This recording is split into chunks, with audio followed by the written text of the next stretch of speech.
یعنی اسے محدث کا ٹائٹل نہیں دیا، یعنی حضور علیہ السلام کی حدیث کی شان نے اپنی نسبت اس شخص کے لیے گوارا نہیں کی جس کا ظرف اتنا اعلیٰ نہیں ہے کہ وہ بڑے اور چھوٹے سب سے نہ لے سکے۔ اس کا مطلب وہ نفس کی میں مبتلا ہے، گرفتار ہے۔ ائمہ حدیث نے کتب لکھی ہیں فن حدیث، اصول حدیث میں، روایت الاکابر عن الاصاغر، تابعین اور تبع تابعین میں بڑوں کی چھوٹے سے روایت کرنا۔ امام ابن حجر اسقلانی نے اور کئی اور ائمہ نے بڑے صحابہ نے چھوٹے صحابہ سے روایت کیا۔ بے شمار صحابہ حضرت عبداللہ ابن عباس سے پوچھنے آتے تھے، روایت کرتے تھے۔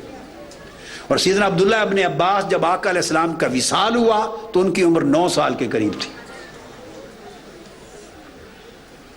چھوٹی عمر کے کئی صحابہ تھے، تو بڑے چھوٹوں سے لیتے، روایت کرتے۔ تو میں عرض کر رہا تھا کہ یہ تمام ائمہ کا طریق یہ تھا کہ سب سے لیتے، اور اس کے لیے وہ سفر کرتے، رحلت کرتے۔ اس کے لیے جو موسیٰ علیہ السلام کا عمل ہے، یہ عمل آقا علیہ السلام کی پوری امت نے اپنے پاس رکھا۔ صحابہ جاتے اہل بیت کے افراد کے پاس، اہل بیت جاتے اکابر صحابہ کے پاس لینے کے لیے، اور اگر پتہ چلتا کہ وہ بند ہیں، دروازہ بند ہے، نہیں نکلے تو نوک نہیں کرتے تھے۔ اب میں اگلا ادب بتا رہا ہوں صحبت کا، جو لینے کے لیے جہاں جائیں تو نوک نہیں کرتے تھے، بے آرام نہیں کرتے تھے۔ اپنی طلب میں اگر عجلت ہے تو ترک استعجال یہ تربیت کا پہلا قدم ہے۔ ترک استعجال، کہ جو مانگنے گئے اس میں جلدی ہو، جلدی ہو جائے، جلدی ہو جائے۔ یہ جلدی جلدی کرنے والے کبھی کچھ نہیں پاتے۔ سیدنا موسیٰ علیہ السلام اور حضرت ہارون علیہ السلام نے جب فرعون کے مظالم انتہا کو پہنچ گئے، فرعون کے مظالم انتہا کو پہنچ گئے، تو ان دونوں نے بد دعا کی، باری تعالیٰ اس کو ہلاک کر دے، اس کے اموال تباہ کر، برباد کر، اور جب تک تیرا دردناک عذاب کھلا آنکھوں سے نہ دیکھ لے اس وقت تک یہ نہ مانے۔ بد دعا کی، اللہ رب العزت نے ان کی دعا قبول فرمائی۔ بد دعا بھی قرآن میں ہے، میں مختصر کر رہا ہوں، بد دعا کا ذکر بھی قرآن میں ہے، اور اللہ تعالیٰ کا قبول کرنا کہ تمہاری دونوں کی دعا قبول کر لی گئی، یہ بھی قرآن مجید میں۔ اب جو نکتہ بتانا چاہتا ہوں خاص وہ یہ، انہوں نے دعا کی فرعون کی تباہی اور ہلاکت کے لیے، اللہ رب العزت نے قبول فرما لی، اور قرآن مجید میں آ گیا کہ قبول کر لی تمہاری دعا۔ اب محققین بیان کرتے ہیں اور ائمہ نے لکھا ہے کہ جب اللہ پاک نے یہ ان کو جواب بھیجا کہ اب تمہاری دعا قبول کر لی گئی، وہ ہلاک ہوگا، تمہاری دعا قبول کر لی گئی، وہ ہلاک ہوگا، تو معلوم ہے اس کے کتنا عرصہ بعد وہ ہلاک ہوا؟ جب دعا قبول ہو گئی تو اس دعا کی قبولیت کی اطلاع کے 40 سال بعد فرعون ہلاک ہوا ہے۔ وہ جب دریائے نیل سے موسیٰ علیہ السلام نکلے اور وہ لشکر لے کے لیا اور ڈوب کے اور برباد ہو گیا۔ 40 سال اللہ کے نبی اور رسول نے اپنی دعا قبول ہو جانے اور قبولیت کی اطلاع پا لینے کے بعد بھی صبر کیا ہے، استعجال، عجلت نہیں کی۔ کب قبول ہوگی باری تعالیٰ؟ تو نے تو فرما دیا قبول کر لی گئی، سال گزر گئے، اب 2 سال گزر گئے، 5 سال گزر گئے، تو نے فرمایا وحی بھیج دی کہ تمہاری دعا قبول کر لی گئی، اس کے ہلاک ہونے کی تو باری تعالیٰ اب کب ہلاک ہوگا؟ قبول جو کر لی گئی تو کب ظاہر ہوگی وہ قبولیت؟ 10 سال گزر گئے، 20 سال گزر گئے، 30 سال گزر گئے۔ موسیٰ علیہ السلام نے پلٹ کے ایک دن بھی عرض نہیں کیا باری تعالیٰ تو نے ہماری دعا قبول فرما لی تھی، اس کی ہلاکت اور بربادی کی، آج 30 سال ہو گئے ابھی تک وہ ہلاک نہیں ہوا، تو کب قبول تو ہو چکی مگر ظاہر کب ہوگی؟ 40 سال گزر گئے۔ اللہ کے نبی اور رسول تھے نا، ان کو ادب آتا ہے، 40 سال میں ایک بار نہیں پوچھا کہ باری تعالیٰ کب؟ یہ امتحان ہوتا ہے، یہ امتحان ہوتا ہے۔ 40 سال قبولیت کی اطلاع ہو گئی، اس کے بعد جا کے ظاہر ہوئی 40 سال کے بعد۔ استعجال نہیں ہوتا، عجلت نہیں ہوتی۔ تو جب طلب کرنے جاتے عبداللہ ابن عباس رضی اللہ تعالیٰ عنہ گئے ایک صحابی کے گھر ایک حدیث لینے، تو پتہ چلا کہ وہ گھر میں ہیں، دروازہ نوک نہیں کیا اور باہر ہی بیٹھے رہے. سارا دن گزر گیا. اب خبر ملی کہ نماز ظہر کے لیے نکل کے جائیں گے، تو بس چادر سی لے کے وہیں پڑے رہے. گرد ہوا چلتی رہی، گرد سر پر پاؤں بدن پر پڑتی رہی. اور جب ظہر کے قریب وہ صحابی نکلے تو پوچھا اے آل رسول، عبداللہ ابن عباس رضی اللہ تعالیٰ عنہ آقا علیہ الصلوۃ والسلام کے کزن ہیں، آپ کے سگے چچا زاد ہیں، حضرت عباس بن عبد المطلب کے بیٹے ہیں، صحابی تو ہیں ہی مگر چچا کے بیٹے. آپ نے تکلیف کیوں کی؟ مجھے پیغام بھیجا ہوتا تو میں آپ کے پاس آ جاتا. اب اکابر صحابہ میں سے کہہ رہے ہیں. انہوں نے عرض کیا نہیں، چونکہ طلب حدیث کی مجھے تھی. یہ آداب سکھائے، طلب مجھے تھی اس لیے میں آیا. ایک حدیث لینے کے لیے رحلت کرتے. ایک صحابی مدینہ طیبہ سے چلے، دمشق پہنچے، ملک شام میں. کہاں؟ جامع مسجد اموی دمشق میں. حضرت ابو الدرداء رضی اللہ تعالیٰ عنہ بیٹھے ہوئے، ایک حلقہ ارد گرد بیٹھا ہے، آپ اپنا حلقہ درس میں درس دے رہے ہیں. صحابی مدینہ طیبہ سے آئے ہیں. انہیں پتہ چلا کہ آقا علیہ السلام کی یہ حدیث حضرت ابو الدرداء کے پاس ہے. انہوں نے آقا علیہ السلام سے سنی تھی. وہ سند نازل کے طالب ہوتے تھے کہ براہ راست سنے، کم واسطے کے ڈائریکٹلی سنے جنہوں نے حضور سے سنا ہے، لمبی سند نہ ہو. تو براہ راست ان کے منہ سے سنے جنہوں نے آقا علیہ السلام سے سنا ہے. حلقے میں بیٹھ گئے اور انہوں نے پوچھا آپ کہاں سے آئے ہیں؟ رحلت کر کے آئے، مسافر ہیں. ایک دن کی رحلت، سفر پہ کئی دن لگ گئے، مگر جن کے لیے گئے ان کی مجلس میں ایک ہی دن بیٹھے. میری بات سمجھے؟ پوچھا کہاں سے آئے ہیں؟ میں مدینۃ الرسول سے آیا ہوں. کس لیے آئے ہیں؟ میں نے سنا آپ کے پاس ایک حدیث ہے، میں نے سنا آپ کے پاس ایک حدیث ہے، وہ لینے آیا ہوں. اب حدیث پاک میں آتا ہے، حضرت ابو سلیمان الدارانی رضی اللہ تعالیٰ عنہ وہ روایت آگے کرتے ہیں کہ انہوں نے پوچھا کہ کیا یہ سچ بات ہے؟ آپ کا کوئی کاروبار یہاں نہیں؟ انہوں نے کہا نہیں تھا. انہوں نے کہا اللہ،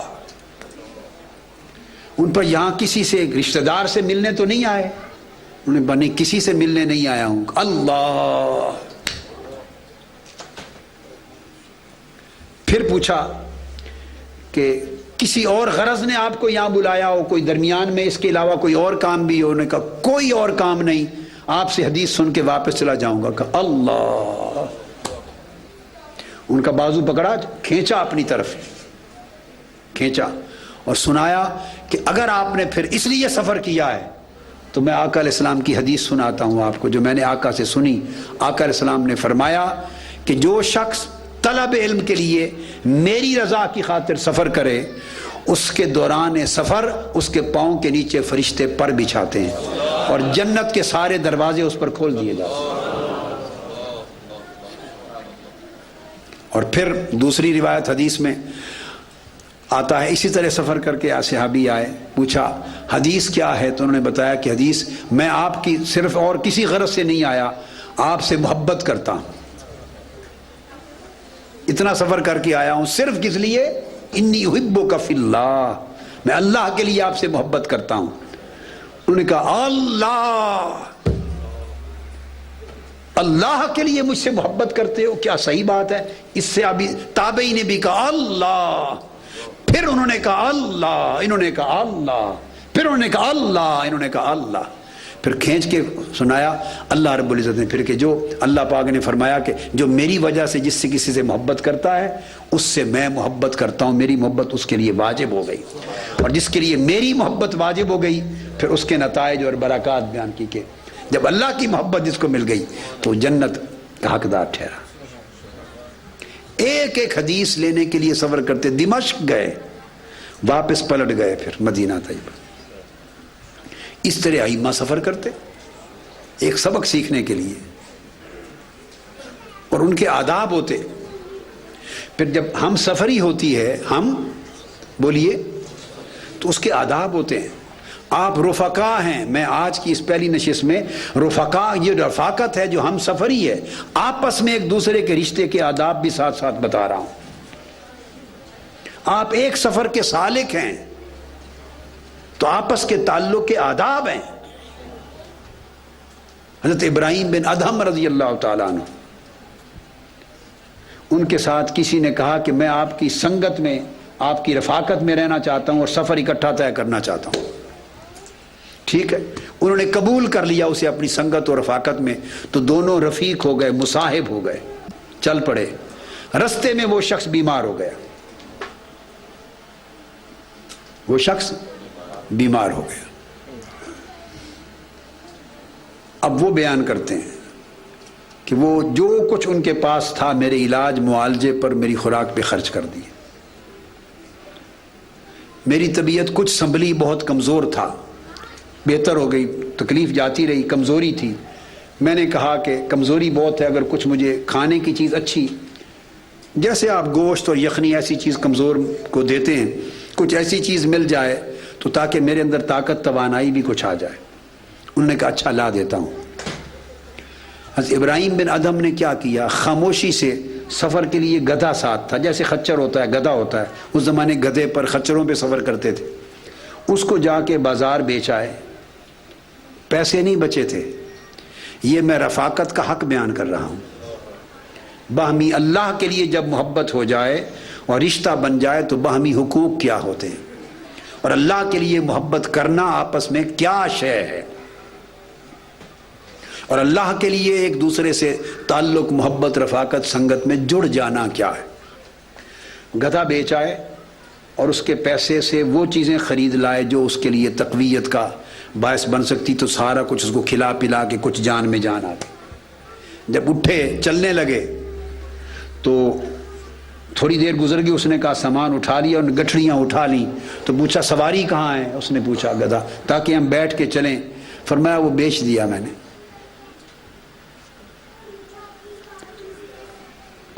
بس آگے یہ بھی نہیں بتایا کہ کیوں بیچ دیا اور کس پر بیچ دیا.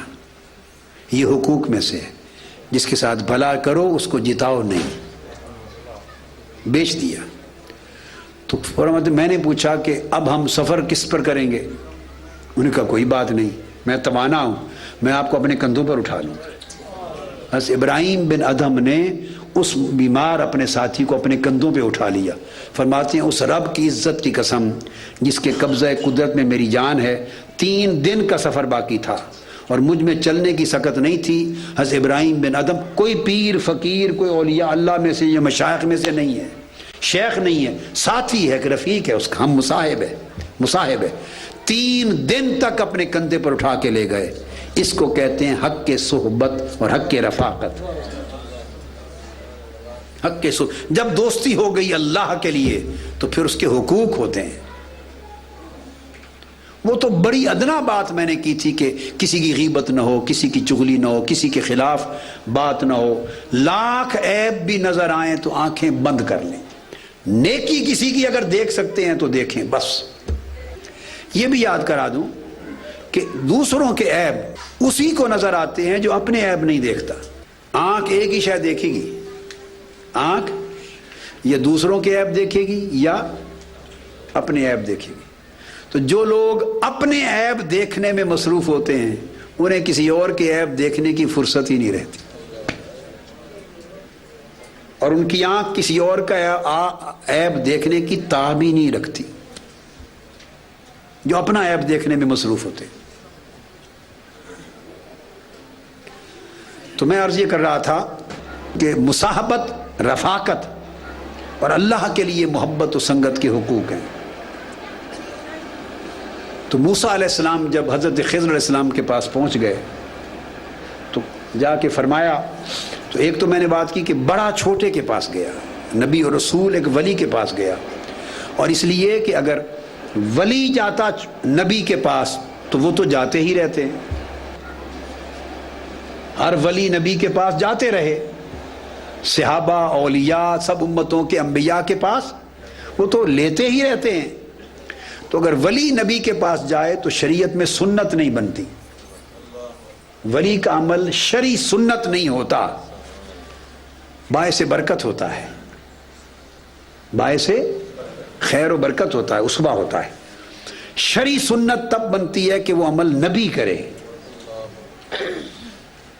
تو کسی کے پاس لینے کے لیے جانا، یہ بات ہے کہ طلب فیض کے لیے جانا، طلب علم کے لیے جانا، استرشاد کے لیے جانا، صحبت کے لیے جانا، رحلت کرنا، کسی کے پاس سفر کرنا، جانا، یہ اگلی بات آ گئی، یہ سنت انبیاء ہے، یہ سنت انبیاء ہے۔ اس لیے اللہ کے نبی اور رسول سے سفر کرایا ولی کی طرف۔ اب آگے حقوق صحبت بتا رہا ہوں۔ تو جا کے فرمایا کہ جو علم اللہ نے آپ کو دیا ہے مجھے اس میں سے دیں۔ اللہ رب العزت نے بھیجا تھا،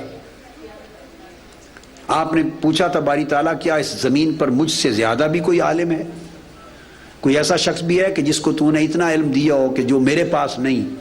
اس پر اللہ رب العزت نے نشاندہی کی حضرت خضر علیہ السلام کی۔ اور خضر علیہ السلام نے فرمایا، جو بخاری اور مسلم میں متفق علیہ حدیث میں ہے، آقا علیہ السلام نے ارشاد فرمایا، انہوں نے کہا کہ جو علم اللہ نے آپ کو دیا ہے اور جتنا، وہ اتنا مجھے نہیں، میرے پاس نہیں، اور جو علم اللہ نے اور جس قدر مجھے دیا ہے وہ آپ کو نہیں۔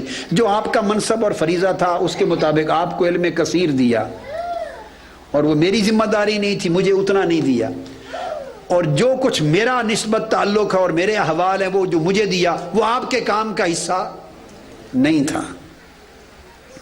آپ سمجھ گئے نا بات؟ یہ علم کشف سے متعلق ہے۔ تو آپ نے آگے معلوم ہے کیا بات کی، جو قرآن مجید میں 4 مقامات پہ ہی آئی ہے، اور سورہ 16واں پارہ ہی اسی آیت سے شروع ہوتا ہے۔ آپ نے جواب میں کہا کہ آپ میرے ساتھ رہے تو صبر نہیں کر سکیں گے، آپ صبر نہیں کر سکیں گے، لن تستطیع معی صبر، آپ میرے ساتھ رہ کے صبر۔ اب اس میں جو ایک لفظ ہے وہ یہ کہ معی صبرا، میری معیت ایک خاص درجے کے صبر کا تقاضا کرتی ہے۔ تو میری سنگت رہے گی تو ملے گا آپ کو جو لینے آئے ہیں، اور میری سنگت تب ہی ممکن ہوگی اگر آپ صبر کے اونچے درجے پر رہیں گے۔ آپ نے فرمایا میں انشاءاللہ صبر کروں گا۔ اب صبر کیا ہے؟ انہوں نے کہا آپ عجیب عجیب کام میرے دیکھیں گے، بس کسی کام پر نہ اعتراض کرنا ہے نہ سوال کرنا ہے، اگر یہ صبر کر گئے تو پا لیں گے۔ جو بھی دیکھیں مجھ میں۔ اب اس میں خاص ایک ہدایت ہے کہ جب جس سے تعلق جوڑیں اور جس کی طرف رحلت کریں، جس کی طرف تعلق قائم کریں، جس کی طرف سفر کریں، جس سے لینے کے لیے جائیں، اس چناؤ میں پوری احتیاط پہلے کر لیں۔ اس چناؤ اور فیصلے میں پوری احتیاط، وہ میں آپ کو سمجھا چکا بات کہ کون اللہ اور اس کے رسول کی راہ دکھاتا ہے، کون اپنی راہ دکھاتا ہے، کون اللہ اس کے رسول کی خدمت اور طاعت پہ آمادہ کرتا ہے، کون اپنی خدمت اور طاعت پہ آمادہ کرتا ہے۔ یہ آنکھیں اس دور میں شعور والے لوگ ہیں، آپ کو شعور اللہ نے دیا ہے، اور علی حاصل قیاس پھر اور بھی چیزیں ہیں، شرائط ہیں۔ دیکھیں جس چیز کی تربیت لینی اس کا علم ہونا چاہیے، اس پر عمل ہونا چاہیے، اس کی معرفت ہونی چاہیے، اس پر عمل اور استحکام ہونا چاہیے، وغیرہ وغیرہ، پھر تربیت کے قابل ہو۔ جب آپ چناؤ کر لیتے ہیں جس کی صحبت و سنگت میں جا رہے ہیں، تو جب صحبت و سنگت اختیار کر لیں، اب آپ پر یہاں 2 حقوق ہو گئے وارد، ایک حقوق صحبت، کیا؟ ایک حقوق تعلم، حقوق تربیت۔ تو قرآن مجید نے جو سبق دیا، فرمایا کہ جب وقت آئے گا میں خود وضاحت کر دوں گا، آپ یہ نہیں پوچھیں گے سوچیں گے کہ یہ کیوں کیا اور یہ کیوں نہیں کیا۔ کیوں نہیں آئے گی، کیونکہ جب کیوں آئے، جہاں کیوں آیا وہاں فیض کا دروازہ بند ہو جاتا ہے۔ تم کی خیرات ماحول کو، اب یہ ایک خاص قسم کا ادب ہے، بڑا چھوٹے کے پاس آیا تب بھی وہی ہوگا چونکہ لے رہا ہے، چھوٹا بڑے کے پاس گیا تب بھی یہی ہوگا چونکہ وہ لے رہا ہے۔ لینے کے کچھ آداب اور حقوق ہیں، لینے کے آداب اور حقوق ہیں، اور اس میں پہلا مقام صبر ہے۔ اور صبر کے لیے میں نے کہا کہ صبر ایک ایسی چیز ہے کہ 40 سال تو موسیٰ علیہ السلام نے صبر کیا، اللہ کا وعدہ سننے کے باوجود کہ پورا کب ہوگا۔ تو صبر کی کوئی لمٹ نہیں ہے، صبر کی کوئی لمٹ نہیں۔ حدیث میں آتا ہے اور عرفاء نے بھی اس کو اپنے اپنے انداز میں بیان کیا کہ اللہ تبارک و تعالیٰ فرماتے ہیں کہ بعض لوگ مجھ سے مانگتے ہیں، کئی اللہ کے محبوب بندے، مقرب بندے، اللہ کے اولیاء صالحین مانگتے ہیں، دعا مانگتے ہیں، اور میں ان کی دعا کو، وہ جو چیز مانگتے ہیں ایگزیکٹلی اس کو ظاہر جلد نہیں کرتا۔ ہر دعا قبول ہوتی، کوئی دعا رد نہیں کرتا اللہ تعالیٰ، اگر قلب مضطر سے دعا نکلے، اگر دل آپ کا صحیح معنوں میں حالت استقرار میں ہے، اخلاص کے ساتھ ہے، تڑپ ہے، امنگ ہے، طلب ہے، آرزو ہے، تڑپ ہے، تڑپ اور استقرار ہو تو دل سے نکلی ہوئی کوئی دعا یاد رکھ لیں رد نہیں ہوتی، کوئی دعا رد نہیں ہوتی۔ اب ہم یہ سمجھتے ہیں کہ ہم نے اتنی دعائیں کی قبول نہیں ہوئی، یہ بد عقیدگی ہے اللہ کی ذات کے بارے میں۔ توبہ کر لیں، یہ عقیدہ کبھی نہ رکھیں کہ ہماری دعا اللہ نے قبول نہیں کی۔ اللہ رب العزت اپنے ہر اس بندے کی دعا قبول کرتا ہے جو قلب مضطر سے کرتا ہے، تڑپتے ہوئے دل سے کرتا ہے، اخلاص سے کرتا ہے، درد مندی سے کرتا ہے، ایمانداری سے کرتا ہے۔ آپ سمجھ گئے نا؟ اور اس کی دل کی جو درد ہے وہ اس میں شریک ہے، وہ دعا قبول ہوتی، رد نہیں ہوتی۔ اب ہوتا کیا ہے، وہ دعا چونکہ ہمیں قبول ہوتی نظر نہیں آتی، تو دعا کی قبولیت کا ہم نے ایک معنی خود گڑھ رکھا ہے کہ جو ہم نے مانگا وہی ہو تو سمجھتے ہیں دعا قبول ہوئی۔ کیا؟ جو ہم نے مانگا وہی ہو تو ہمارا معنی یہ ہے کہ یہ دعا قبول ہوئی۔ میری بات آپ سمجھیں؟ جبکہ اللہ رب العزت فرماتا ہے اپنے عارفوں کو اور بندوں کو کہ تم میرے بندے ہو اور مجھے دعا قبول کرنا نہ سکھاؤ، مجھے یہ نہ سکھاؤ کہ دعا کی قبولیت کیا ہوتی ہے۔ یہ ہمارا ظام ہے نا، خیال ہے کہ جو ہم نے مانگا وہی ہو، یہ نفس کی ڈکٹیٹرشپ ہے، نفس کی۔ جو ہم نے مانگا وہی منوان ہو تو ہم سمجھتے ہیں اس کا معنی ہے دعا قبول ہوئی، ورنہ اللہ نے معاذ اللہ دعا تو اللہ پر الزام لگا دیا یہ کہ اللہ نے دعا ہی قبول نہیں کی۔ وہ رب جو کہتا ہے کہ میں ہر مضطر کی دعا جب بھی تم مانگو میں دعا سنتا ہوں اور پوری کرتا ہوں، جس رب نے قرآن میں یہ کہہ رکھا ہو اس کو یہ کہنا کہ رب نے میری دعا نہیں سنی، رب نے میری دعا قبول نہیں کی، آپ سوچیں یہ جملہ بول کے کیا کہہ گئے آپ؟ میری بات آپ سمجھیں؟ تو اللہ پاک فرماتا ہے دعا تمہیں معلوم نہیں کہ دعا کی قبولیت کہتے کسے ہیں، تمہیں ادب معلوم نہیں، اللہ کے تعلق کا ادب معلوم نہیں۔ اور پھر فرمایا کہ مجھے یہ نہ سکھاؤ، یہ تعلیم مجھے نہ دو میرے بندو کہ دعا قبول کرنا کسے کہتے ہیں۔ ایک بات۔ دوسری بات اللہ رب العزت فرماتے ہیں کہ تم بہتر جانتے ہو کہ تمہارے حق میں کیا ہے یا میں بہتر جانتا ہوں کیا ہے؟ کون بہتر جانتا ہے کہ بندے کے حق میں کیا ہے بہتر؟ بس تو بندہ چاہتا ہے جو میں نے چاہا ہے وہ ہو، جو اللہ چاہ رہا ہے وہ نہ ہو۔ تو یہ تو بندہ اپنی مرضی اللہ پر مسلط کر رہا ہے، یہ قبولیت دعا کا معنی ہی نہیں۔ حدیث پاک میں قبولیت دعا کے 3 معنی ہیں، قبولیت دعا کے 3 معنی ہیں۔ ایک معنی یہ ہے کہ جو مانگا وہ مل جائے، 1 out of 3، ایک معنی۔ دوسرا معنی قبولیت دعا کا، وہ بھی قسم، اس کو بھی قبولیت دعا ہی کہتے ہیں۔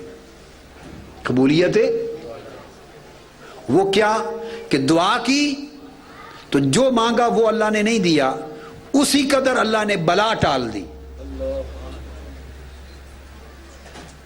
اسی قدر اللہ رب العزت نے دعا کے بدلے بلا ٹال دی۔ یہ قبولیت دعا ہے کہ نہیں؟ کچھ مرض آنے والی تھی، کچھ چوری ہونے والی تھی گھر کی، کچھ نقصان ہونے والا تھا، کوئی خسارہ ہونے والا تھا، کوئی جان جانے والی تھی، کچھ بہت بڑا حادثہ ہونے والا تھا جس کی ابھی ہمیں خبر ہی نہیں ہے، چونکہ وہ غیب میں ہے، ابھی مستقبل میں تھا، ہمیں علم نہیں ہے۔ ایکسیڈنٹ ہونے والا تھا، پتہ وہ تو ہوتا تو پتہ چلتا نا۔ تو آپ نے دعا کی کسی اور کام کے لیے کہ باری تعالیٰ میرے بیٹے کو پاس کر دے، اس بیمار کو شفا دے دے۔ اب آپ یہ خیال کر رہے ہیں کہ وہ فوری صحت یاب ہو جائے تو دعا قبول ہوئی، ورنہ نہیں۔ اللہ نے کیا کیا؟ آپ کی دعا، وہ چونکہ رد نہیں کرتا، آپ کی اس دعا کا نعم البدل دے دیا۔ وہ جو کل ایکسیڈنٹ ہونا تھا اور اس سے بڑا حادثہ جس میں جان چلی جاتی، اللہ نے وہ منسوخ کر دیا۔ تو یہ قبولیت دعا ہے یا نہیں؟ اب فرق کیا ہے کہ وہ جو ہونا تھا نہ اس کا ہونا نظر آیا اور نہ منسوخ ہونا نظر آیا، تو اللہ پر اعتماد نہ رہا نا، اس نے کر دیا، چونکہ ہم نے نہیں دیکھا، ہم یقین نہیں کر رہے، اس کے کیے پر یقین نہیں، اپنے دیکھے پر یقین ہے۔ تو یہ بھی قبولیت دعا ہے، ایک جو مانگا مل جائے، دوسرا دعا کی اس قدر بلا ٹال دی اللہ نے، قبولیت دعا ہو گئی۔ تیسری شکل قبولیت دعا کی کیا ہے کہ آپ نے دعا کی، اس دعا کے اندر جتنا اخلاص اور تڑپ تھی، مانگ تھی جتنی، اس قدر اللہ نے آپ کے گناہ معاف کر دیے اور درجے بلند کر دیے اور ثواب دے دیے۔ اتنے گناہ معاف کر دیے، درجے بلند کر دیے، ثواب اجر عطا کر دیے۔ تو بولیے قبول ہوئی کہ نہیں دعا؟ اب آپ سمجھیں، اگر دعا رد ہو جائے تو ان تینوں چیزوں میں سے کچھ بھی ملتا؟ اب دعا کرنے والوں، بندو، یہ پہچانو کہ ہم بندے ہیں، وہ رب ہے، بندے بنے، اور یہ سمجھیں کہ ہمارا کام تھا دعا کرنا۔ اب تین شکلیں ہیں جو آقا علیہ السلام نے فرمائی دعا کی قبولیت کی، اب یہ اس پر چھوڑ دو کہ وہ ہمارے لیے کون سی شکل بہتر سمجھتا ہے، جو بہتر سمجھے گا کر دے گا، جس حال میں وہ ہمیں رکھنے سے خوش ہو اس پر اعتماد ہو۔ یہ ادب ہے اللہ کے ساتھ تعلق کا۔ جب ایک بندے کی صحبت میں آپ آتے ہیں، موسیٰ علیہ السلام خضر علیہ السلام کے پاس آئے تو پہلا سبق یہ ملا کہ جو معاملہ پیش آئے سوال نہیں کرنا۔ اب اس تعلیم سے اخذ کیا ہوگا؟ اعتراض نہیں کرنا۔ خواہ میں غریب یتیم مسکین بچوں کی کشتی توڑ دوں، خواہ یتیموں کی کشتی توڑ دوں، غریبوں مسکینوں کی، خواہ کسی چھوٹے سے بچے کو جو معصوم ہے اس کو قتل کر دوں، اور خواہ جنہوں نے ہمیں کھانا نہیں پوچھا، رہنے کی دعوت نہیں دی، اس بستی والوں کی ایک دیوار بنا دوں بغیر معاوضے کے، جو کر دوں۔ آپ کی سمجھ میں آئے یا نہ آئے، آپ نے نہ سوال کرنا نہ اعتراض کرنا۔ یہ صحبت کا پہلا سبق دیا۔ جب بندے کی بندے سے صحبت ہے، نبی کی ولی سے صحبت ہے، اس صحبت کا یہ سبق ہے۔ تو جب بندے کی اللہ سے صحبت ہوگی اور بندے کا اللہ سے تعلق ہوگا تو اس تعلق اور اس صحبت کا ادب اور حق کیا ہوگا اور کتنا ہوگا؟ آپ میری بات سمجھے ہیں؟ لہذا اللہ کے ساتھ تعلق اور صحبت کا حق ادا کریں، اللہ رب العزت کے ساتھ، اور اس کی محبت کا جو رشتہ آپس میں درمیان میں استوار ہوا ہے اس کے حق کو نبھائیں، اور رحلت اور صحبت کے معنی کو سمجھیں۔ پھر آپ ہر وقت حالت رحلت میں ہوں گے، ہر وقت حالت ہجرت میں ہوں گے۔ ہر برائی کو چھوڑ دینا یہ بھی آپ کی ہجرت ہے، ہر گناہ کو چھوڑ دینا۔ آقا علیہ السلام نے فرمایا المہاجر من ہاجر اما نہی اللہ، مہاجر وہ ہے جس شخص نے، المہاجر من ہاجر اما نہی اللہ، کہیے المہاجر من ہاجر اما نہی اللہ۔ مہاجر کون ہے؟ جس نے ہر اس گناہ یا کام سے ہجرت کی، چھوڑ دیا جس سے اللہ نے منع کیا تھا۔ تو یوں ہر لمحہ ایک گناہ کی نیت کو چھوڑتے جانا، ہر لمحہ آپ کی ہجرت جاری ہے.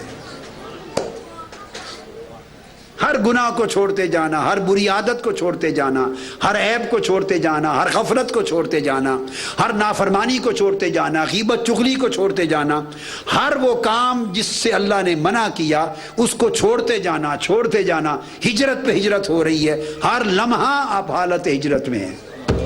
اور ہجرت سے اللہ کو پیار ہے، ہجرت سے اللہ کو، یہی رحلت ہے، یہ ہجرت ہے.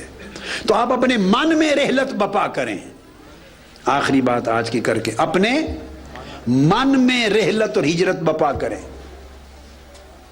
کہ ترک کریں گناہوں کے وطن کو. ہجرت میں کیا ہوتا ہے؟ ایک وطن کو آدمی چھوڑتا ہے، دوسرے وطن کو اپناتا ہے. تو میرے دوستوں اور تمام رفقا، اراکین اور خواتین و حضرات، گناہوں کے وطن کو چھوڑے، نیکیوں کے وطن میں پڑاؤ کریں. یہ ہجرت اللہ کو بہت پسند ہے. دو ہجرتیں جس پر بات ختم کر رہا ہوں، دو ہجرتیں سمجھا رہا ہوں. رحلت اور ہجرت ایک ہی چیز ہے. ایک وہ ہجرت، ہر اس کام سے ہجرت کرو جس سے اللہ نے منع کیا. کیا؟ یہ ہے بدن کی ہجرت. بولیے، بدن کی، دماغ کی، سوچ کی، بدن کی، جسم کی ہجرت. ہر گناہ کو ترک کر دو، یہ ہجرت ہے. الی اللہ والرسول، جس سے اللہ نے منع کیا اس گناہ کو چھوڑ دینا ہجرت ہے ایک. دوسری اس سے اعلیٰ ہجرت ہے، اور وہ کس مہاجر کے لیے ہے؟ کس مہاجر کی؟ من ہاجر امن سوی اللہ. وہ دل کی ہجرت ہے، وہ دل کی ہجرت ہے کہ اللہ کے ما سوا، اللہ کا غیر جو کچھ تھا اس سے ہجرت کر لی. بستر بوریا باندھا، جو خدا کے ما سوا تھا اس کی محبت کا وطن چھوڑا، اللہ کی محبت کے وطن میں ڈیرے ڈال لیے. یہ قلبی ہجرت کریں. یہ آج کی نشست کا آخری سبق ہے. کیا کریں؟ ایک جسمانی ہجرت کریں تاکہ نیکی، تقوی، عبادت اور طاعت کی طرف آئیں اور گناہ ترک ہوں. جسمانی ہجرت کریں، رحلت اور ہجرت کریں. ایک قلبی ہجرت کریں. کیا؟ جسم کی ہجرت یہ ہے کہ آپ کا وجود، آپ کی زندگی ہر گناہ کو رفتہ رفتہ چھوڑتی چلی جائے اور پاکیزگی، طہارت، عبادت، طاعت، اللہ کی بندگی اور نیکی کے وطن میں جا کے ڈیرے لگائیں. گناہوں کے وطن چھوڑیں. اس وطن میں بہت رہ لیا، گناہوں کے وطنوں میں بہت رہ لیا. اب اللہ کی بندگی، اس کی عبادت اور اللہ رب العزت کی طاعت کے وطن میں آ جائیں. جسم گناہ کے وطن سے نکال کر اللہ کی طاعت اور عبادت کے وطن میں، نیکی کے وطن میں لائیں. اور قلب و روح من ہاجرہ اما سوی اللہ. دوسری ہجرت وہ جس نے ہر اللہ کے غیر سے ہجرت کر لی. ہر وہ چیز جو اللہ کی یاد بلانے والی، ہر وہ چیز جو اللہ سے دور لے جانے والی، ہر غیر کی محبت، ہر غیر کی محبت جو اللہ سے دور کرنے والی، اللہ کی یاد بلانے والی ہے، زندگی میں غفلت پیدا کرنے والی ہے، حالانکہ ظاہری گناہ بھی نہیں ہے. ہر اس چیز سے جو اللہ کا غیر ہے، اس کی محبت اور چاہت اور رغبت کے وطن سے بستر بوریا اٹھانا اور کوچ کر جانا. اور کہاں جا کے ڈیرا لگانا؟ اللہ کی محبت کے وطن میں. پہلا جسم کا ڈیرا اللہ کی طاعت کے بدن میں، اور قلب و روح کا ڈیرا اللہ کی، بولیے، محبت کے بدن میں، اللہ کی محبت کے بدن میں. یہ ہجرت کریں، یہ ہجرت کریں. ایک ولیہ عارفہ، بہت کامل، بلند مقام کیا، حضور داتا گنج بخش سیدنا علی حجویری رضی اللہ تعالیٰ عنہ نے کشف المحجوب میں بیان کیا، اور شیخ شہاب الدین سہروردی نے عوارف المعارف میں بیان کیا، اور حضرت امام ابو القاسم القشیری نے، امام سلمی نے، بہت اکابر اوپر کے ائمہ نے اپنی اپنی کتب میں اس کو روایت کیا. میں اس کو شیخ شہاب الدین سہروردی رحمۃ اللہ علیہ کے اور داتا گنج بخش علی اجویری رضی اللہ تعالیٰ عنہ کی کوٹ کر رہا ہوں. ایک ولی اللہ بڑی کامل سفر پہ جا رہی، تو اب ولیوں کی بات جب ولیوں سے ہوتی ہے، صوفیوں کی بات صوفیوں کی سے، اہل اللہ کی بات اہل اللہ سے، عارفوں کی بات عارفوں سے، تو بولی اور ہو جاتی ہے.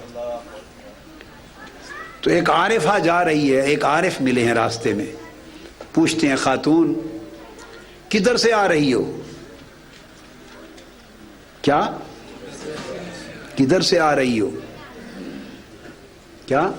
تو اس نے کہا من اللہ،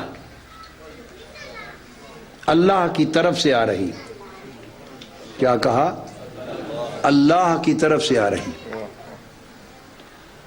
انہوں نے پوچھا کس طرف جا رہی ہو؟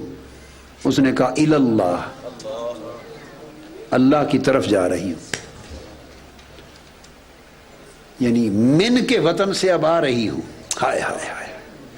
اب یہ مقامات ہوتے ہیں، کئی من اللہ ہوتے ہیں، کئی باللہ کے مقام پہ ہیں، کئی للہ کے مقام پہ ہیں، کئی معلہ کے مقام پہ ہیں، کئی فلہ کے مقام پہ ہیں. یہ درجات ہیں کہ اللہ کے مقام پہ. یہ مختلف سیریں ہیں، سفر ہیں، یہ سب ہجرتیں ہیں، سب رحلتیں ہیں. تو من کے وطن سے آ رہی ہوں اور الہ کے وطن میں جا رہی ہوں. حضور داتا گنج بخش نے اسے مختصراً بیان کیا، جو میں نے کہا. شیخ شہاب الدین سہروردی رحمۃ اللہ نے تفصیلاً بیان کیا، اس کی اور شرح کی. کہ اس خاتون نے کہا ان لوگوں سے آ رہی ہوں. کیا؟ ان لوگوں سے آ رہی ہوں کہ جب بھائی بھولتے ہیں تو اللہ کو یاد کر لیتے، جب ان پر بھول طاری ہوتی ہے تو اللہ کو یاد کر لیتے. ان سے آ رہی ہوں. پوچھا کدھر جا رہی ہیں؟ یہ من کا معنی تھا. اور الہ، اللہ کی طرف جا رہی ہوں. کدھر جا رہی ہیں؟ فرمانے لگی اب ان لوگوں کی طرف جا رہی ہوں جن پر بھول طاری نہیں ہوتی اللہ کی، جو اللہ کی یاد کو بھولتے ہی نہیں ہیں.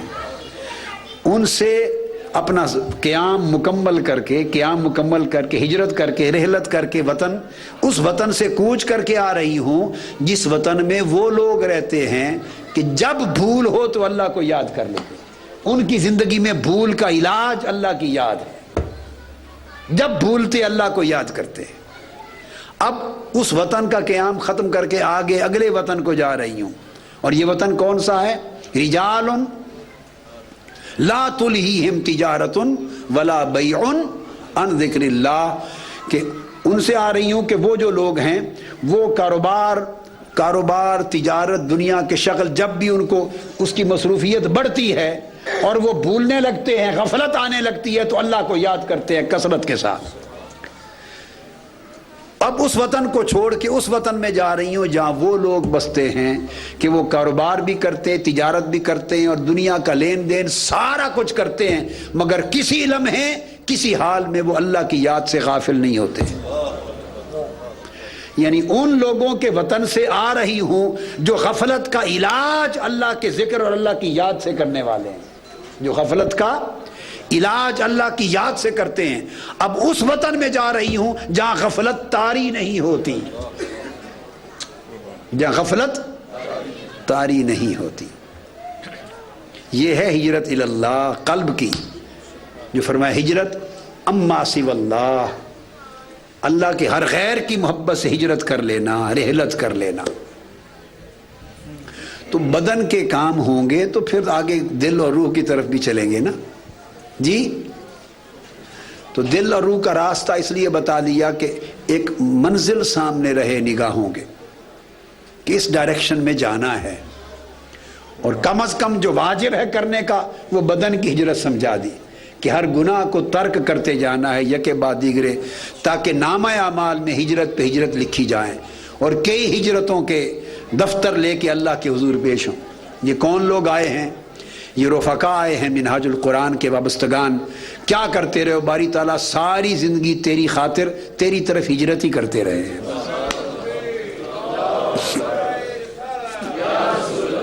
کیا کرتے رہے ہو؟ باری تعالیٰ ساری زندگی تیرا نام سن کے تیرے لیے رحلت ہی کرتے رہے ہیں، تیرے لیے سفر اور کوچ کرتے رہے ہیں، ادھر کوچ کیا، اگلے مقام پر قیام کیا، پھر وہاں کوچ کیا، آگے مقام کیا، عمر بھر مولا تیرے لیے ہجرت کرتے رہے ہیں اور تیری طرف ہجرت کرتے رہے ہیں۔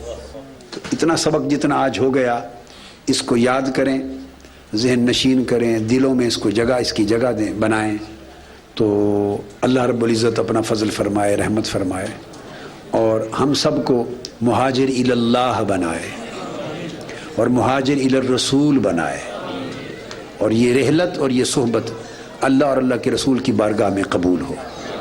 وما علینا الا البلاغ۔ تبسم کی